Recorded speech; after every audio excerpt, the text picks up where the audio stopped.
I didn't speak until the judge asked if there were any final statements. That was the moment I stood. The shuffle of papers froze. My father's jaw clenched. My mother's lips parted, like she suddenly forgot how to breathe. And my sister, Elise, smirked, confident, cruel, the same smirk she wore every time she reminded me I didn't belong. "I do," I said. My voice didn't waver. "I have a claim." The room tilted. A collective breath sucked inward. The attorney frowned, flipping through his files. My father turned, his eyes drilling into me as though sheer will could silence me. For years it had. Not anymore. "I am here," I continued, pulling a folded document from my bag, "to claim ownership of the property at 912 Brookhaven Lane. It belongs to me." A ripple of disbelief coursed through the courtroom. Elise laughed under her breath. "Impossible," she spat. "That's our house. You're delusional." But I didn't laugh. I placed the deed on the table for the judge to see. Signed, stamped, irrefutable. That was the crack. The exact moment their world shifted under their feet.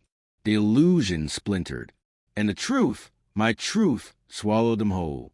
But let me tell you how we got here. They used to call me the afterthought. Not behind my back, but straight to my face. My father would half joke, "We weren't even planning for you. Elise was enough. Then you came along." My mother smiled with him, never contradicting. And Elise? She wore the crown of the chosen one proudly. Private school, trips abroad, a new car at 16. Me?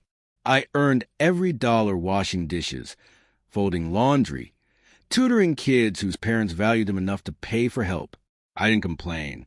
I thought maybe if I kept my head down, maybe if I worked hard enough, they'd finally see me, not as a mistake, but as a daughter. That day never came. What did come was my grandmother's death. Quiet, unremarkable, except for one thing. Her will. She and my mother had been estranged for years, and no one knew she had left anything behind. When the lawyer called me, not my parents, not Elise, me, I nearly dropped the phone. I was the sole beneficiary. Not them. At first, I thought it was a mistake. I barely knew her.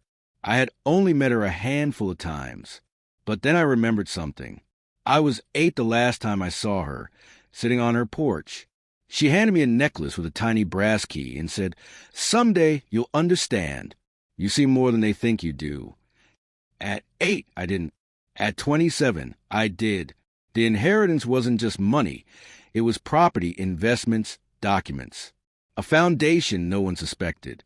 While my parents and Elise lived like royalty on borrowed credit, I studied. I learned. I prepared. And when I finally understood what she'd given me, I started moving quietly. The first step, the house, not the one we lived in, the one they bragged about, the estate on Brookhaven.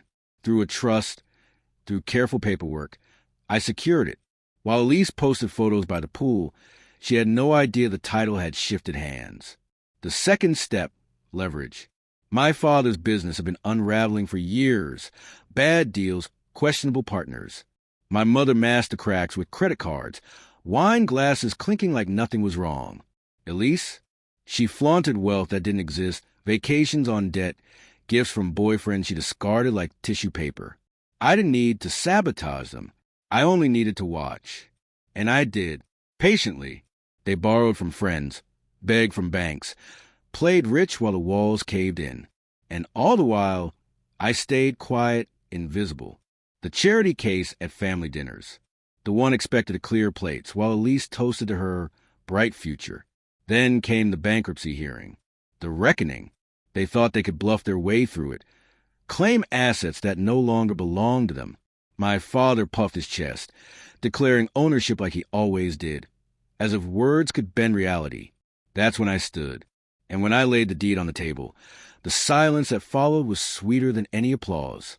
My father's face drained of color. My mother's hands trembled. Elise leaned forward, eyes narrowing. You bought it? With what? With money. I said evenly. The kind you don't waste pretending to be something you're not.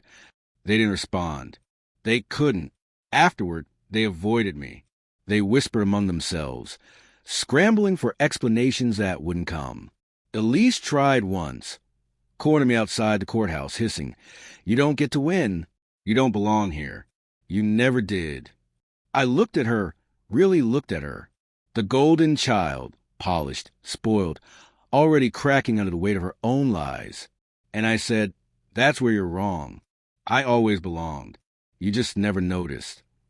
A week later, they moved out of Brookhaven.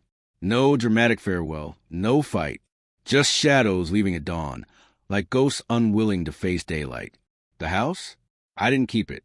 I donated it to a shelter for women rebuilding their lives. It felt fitting.